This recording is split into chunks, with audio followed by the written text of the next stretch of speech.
میں چند منٹ میں دو باتیں عرض کرنا چاہتا ہوں۔ حضرت عمر بن الخطاب رضی اللہ تعالیٰ عنہ کی خلافت میں نافع بن حارث مکے کا گورنر تھے۔ انہوں نے ایک بار امیر المومنین عمر بن الخطاب سے ملاقات کرنے کے لیے مدینہ تشریف لیا۔ تو ملاقات کے وقت حضرت عمر نے کہا من اخلصتا، آپ نے اپنی ذمہ داری کس کے حوالے کر کے آئے؟ آپ تو مکی کے گورنر تھے، حاکم تھے۔ انہوں نے کہا کہ میں نے اپنا غلام کو اپنا جانشین مقرر کر کے آیا۔ حضرت عمر تعجب سے کہا اتنی بڑی ذمہ داری ایک غلام کو آپ نے دے کے آیا ہے؟ کہا ہاں میں اس غلام کو اس لیے بنایا ہے لِأَنَّهُ حَافِظُ الْقُرْآنِ وَعَالِمُ الْفَرَائِضِ۔ یہ ذمہ داری میں نے اس لیے ان کو دیا ہے کہ ایک پڑھا لکھا انسان ہے، حافظ قرآن ہے، وہ علم نبوت سے مانوس ہے۔ اس وقت امیر المومنین نے کہا تھا جب تم یہ بات کہتے ہو تو سن کر تو تمہارے نبی نے یہ کہا ان اللہ یرفع بہذا الکتاب اقواما ویضع بہ آخرین۔ اللہ رب العزت کچھ لوگوں کو اس کتاب کے ذریعے سے، کتاب اللہ کی تعلیمات کے ذریعے سے بڑا اونچا مقام میں لے جاتا ہے، اور جس سے اعراض کرتا اللہ تعالیٰ اس کو عزیز اور ذلیل بناتا ہے۔ میں مبارکباد دینا چاہتا ہوں ان بچوں کو جنہوں نے دنیا کے سارے مسائل کو پیچھے چھوڑتے ہوئے دین تعلیم کو ترجیح دی اور کتاب و سنت کے حامل بن کر کے آج میدان عمل کے اندر یہ کار فرما ہے۔ میں بار بار دعائیں دینا چاہتا ہوں کہ اللہ رب العزت انہیں اپنی زندگی میں کامیابی عطا کرے، اللہم آمین۔ عزیز بچوں، علماء امام احمد بن حنبل رحمہ اللہ نے بات کہی تھی اصل العلم الخشیہ خشیۃ اللہ سبحانہ وتعالیٰ۔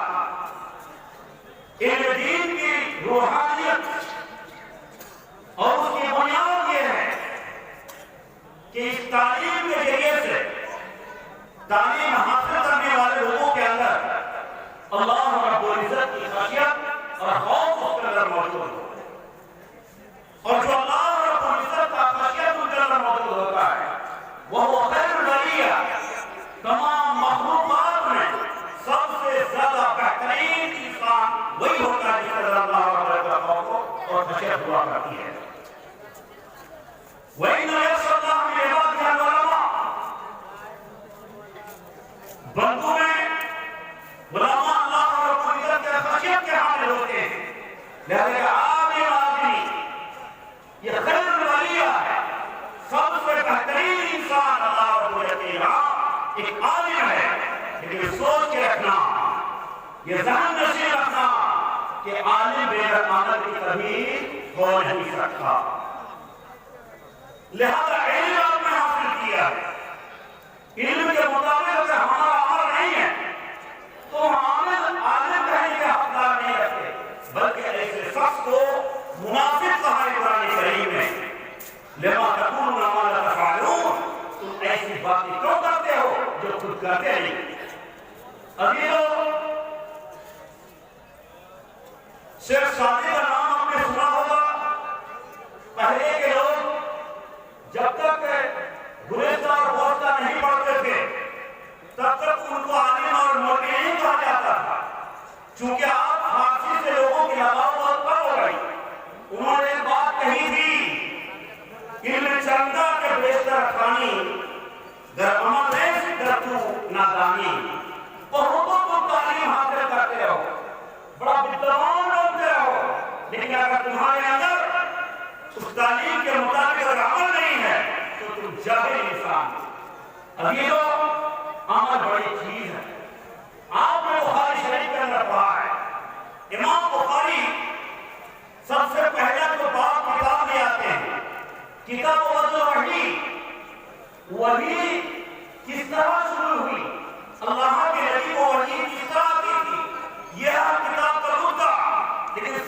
پہلی حدیث جو آپ نے پڑھی ہے إِنَّمَا الْأَعْمَالُ بِالنِّيَّاتِ وَإِنَّمَا لِكُلِّ امْرِئٍ مَّا نَوَىٰ فَمَنْ كَانَتْ هِجْرَتُهُ إِلَى اللَّهِ وَرَسُولِهِ فَهِجْرَتُهُ إِلَى اللَّهِ وَرَسُولِهِ إلى آخر حدیث. وہاں آپ کو بتایا ہوگا اس کا، آپ نے اپنے مطالعہ میں پایا ہوگا. سوال پیدا ہوتا ہے کہ جب امام بخاری نے کتاب باندھا، کتاب بدل وحی، تو امام اعمال کی حدیث کو سب سے پہلے کیوں لائے؟ کیا مناسبت ہے اس کتاب اور بات سے؟ وہاں آپ کے عالم نے، آپ کے استاد نے بتایا ہے کہ امام بخاری رحمہ اللہ تو اس حدیث کو سب سے پہلے لانے کا ہر مطلب ہے، اے پڑھنے والے، اے پڑھانے والے، سب سے پہلے اپنے نیت کو خالص کرو. جب تک تم اپنی نیت کو خالص نہیں کرو گے، اس کتاب کو پڑھنے اور پڑھانے سے تمہیں کوئی فائدہ حاصل نہیں ہوگا. حضیروں، اگر ہم نے تعلیم حاصل کیا ہے، دین کے نام پر کیا ہے، اگر ہم اس کے مطابق ہمارا اخلاق نہ ہو تو ہم کبھی تو اس سے مستفید نہیں ہو سکتے. یقین جانو، امام شافعی رحمہ اللہ نے کہا ہے کہ علم دین حاصل کرنا نافلہ نماز سے بھی بہتر ہے. نماز تو یہ عبادت ہے اور اس سے بھی بہتر اگر تمہاری دین کی تعلیم ہے. اس کا مطلب بھائی یہ سمجھ اس طرح سے آپ نہیں لے سکتے کہ یہ علم دین آپ کا عبادت ہے. علم دین عبادت ہے اور عبادت کے لیے ہم شرط کو قبول کرنے کے لیے کہ الاخلاص للہ سبحانہ وتعالی، آپ مخلص ہو اس علم کے لیے. جب تک آپ کے اندر اخلاص نہیں پایا جائے گا، تب تک آپ اس علم کے درجے موافقت نہیں ہو سکتی. جس طرح سے آپ نماز پڑھو، لیکن اگر آپ نے کسی کو دکھانے کے لیے پڑھا ہے، روزہ رکھو دکھانے کے لیے کیا ہے، زکات صدقہ کرو دکھانے کے لیے کیا ہے، تو قیامت کے دن ان تمام عبادتوں کے لیے سب آپ نہیں کر سکتے. اس طرح ایک دینی تعلیم آپ نے اس ہدایت پانے کے لیے نہیں، لوگوں کو کچھ بتانے کے لیے نہیں، اللہ نے جس مقصد کی بنیاد پر تمہیں ابھارا تھا اللہ بخارے کو ایسے کر دے ہوں تو آئیگا یتفقہوا فی الدین ولینذر قومہ اذا رجعوا الیہ لعلہم یحذرون. اگر آپ کو اس طرح مستقب نہیں بن رہے ہیں تو قطعی طور پر آپ اس علم سے مستفید نہیں ہو سکتے. دوستو عزیزو، آپ یہاں ذمہ داری بن گئی ہے. یہ مطلب قطعی طور پر نہیں کہ آج قومی بات دی گئی تو دنیا اور آخرت کی ساری چیزیں آپ پر ٹھوک دی گئی، بلکہ اس وقت ذمہ داری آپ خود کرو. ایک طالب علم صحیح طور پر اس وقت تک عالم نہیں ہو سکتا جب تک ان کی نظروں میں نظر غائب، گہری نظر، جب تک ان کی کتابوں کا نظر نہ ہو. آپ اپنے پڑھانے کا کام کیجیے، درس تدریس کا کام کیجیے، وہاں پہ اپنے امانت کا خیال رکھیے. اور آپ اپنی عزت کے لیے چاہیے کہ آج 8 سالہ زندگی کے دوران، 7 سالہ زندگی کے دوران آپ نے بہت اساتذہ پر احوال کو آپ نے دیکھا ہوگا، اپنے مدرسین کے حال کو دیکھا ہوگا. جو مدرس پابندی کے ساتھ نماز ادا کرتے ہیں، جو مدرس پابندی کے ساتھ کلاس کرتے ہیں، جن استاد کے اندر آپ نے پایا کہ مطالعہ اور محنت سے پڑھاتے ہیں، کہیں نہ کہیں آپ کو ان سے گہری محبت ہوا کرتی ہے. ان چیزوں کو فالو کرنے کی آپ کو بھی ضرورت ہے کہ ہم نے جس کو محبت پایا تھا، جس کو آپ نے پسند کیا تھا، اگر وہ صفات ہمارے اندر موجود ہو تو یقیناً ہمارے بچے بھی، ہم سے بھی پڑھنے والے لوگ بھی ہم سے گہری محبت کریں گے اور قیامت ہمارے لیے دعائے خیر وہ دیتے رہیں گے.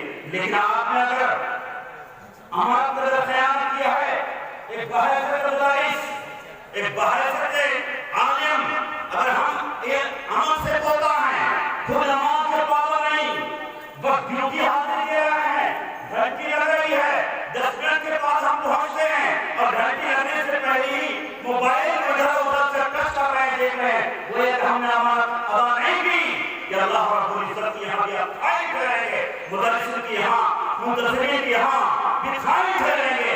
لہذا ایسے خانت سے، اور یہ خانت بالکل لعنت ہے، ایسے لعنت سے ہمیں اور آپ کو بچنے کی ضرورت ہے. دوستو بڑا حیرت ہوتی ہے اس کا کہ ایک مدرس جہاں وہ کتاب و سنت کی تعلیم دیتے ہیں، وہ ایک مدرسے دینی مدرسے کے اندر تعلیم دینے کے لیے آتے ہیں. وہ بخاری کے مدرس ہیں، وہ مشکات کے مدرس ہیں، سنن نسائی کے مدرس ہیں، سنن داؤد کے مدرس ہیں، سنن ابن ماجہ کے مدرس ہیں. وہ مفسر تفسیر کا کام کر رہے ہیں، لیکن ان کے اعمال کے اندر وہ توتا ہوا کرتے ہیں. نماز بھی پابند شریف متنبع ہو جانے کی ضرورت ہے۔ دوستو، کسی شاعر نے بڑا کہا تھا، اچھا کہا تھا، ہم سمجھتے تھے لائے گی فارغ تعلیم، ہم سمجھتے تھے لائے گی فارغ تعلیم، کیا خبر کی چلا آئے گا الہام بھی خواہ۔ تو یہ مجھے بولے کہ آپ مطلب پڑھنے جائیں، ان مدارس کو بدنام نہ کیجیے، اپنے کردار سے، اخلاق سے، اپنے آداب سے ان کا مقام اتنا اونچا ہو سکتا ہے جب آپ کے اخلاق کو ایک اچھے اخلاق حسنہ کے میزان میں تولا جائے گا۔ میرے دوستو، میں آخر میں چلتے چلتے جو باتیں کہنا چاہتا ہوں کہ آپ اپنے حقوق کو پہچان لیے، بالخصوص وہ اساتذہ اکرام، وہ مدرسین جنہوں نے آپ کو 8 سال تک تعلیم دی ہے، ان کی قدر کیجیے، ان کا احترام کیجیے۔ دیکھیے، قدر کرنے سے قدر ملتی ہے، احترام دلوں میں رکھنے سے احترام ملتا ہے۔ آپ کو ایک چھوٹا سے ایک واقعہ سنا کر اپنی بات ختم کرتا ہوں، شاید 5 منٹ سے زیادہ ہو گئے ہیں میری باتیں۔ دیکھو، ایک جنازے کے اندر حضرت زید بن ثابت رضی اللہ تعالیٰ عنہ موجود تھے، اور اس جنازے کے اندر حضرت عبداللہ بن عباس مفسر قرآن حبر الامہ امت کے بڑے عالم موجود ہیں۔ جب جنازہ کا مسئلہ ختم ہو جاتا ہے تو حضرت زید بن ثابت رضی اللہ تعالیٰ عنہ کے لیے سواری لے کے آتے ہیں، گھوڑا لے کے آیا چل کے جائیں گے۔ جب سواری میں بیٹھ جاتے ہیں، حبر الامہ امت کے بڑے عالم مفسر قرآن حضرت عبداللہ بن عباس رضی اللہ تعالیٰ عنہ اس گھوڑے کا لگام خود ہاتھ میں لے لیتے ہیں اور آگے لے کے چلتے ہیں۔ کہا کہ آپ اتنے بڑے عالم حبر الامہ آپ یہ کام کر رہے ہیں؟ کہا انہوں نے کہا تھا یہی تو ادب کا تقاضا ہے کہ ہم بڑے عالموں کے ساتھ، بڑے لوگوں کے ساتھ یہی ہمارا ویوہار ہونا چاہیے، یہی بات برتاؤ ہونی چاہیے۔ عزیزو، امام شعبہ کا نام تو آپ نے سنا ہوگا، وہ کہا کرتے تھے اگر کسی انسان سے میں نے ایک حدیث سنی، کنت لہ غلاما ما یحییٰ، مطلب میں اس کو غلام بن جاتا ہوں جب تک وہ بحیات رہے۔ عزیزو، یہ دین کا مسئلہ نہیں ہے۔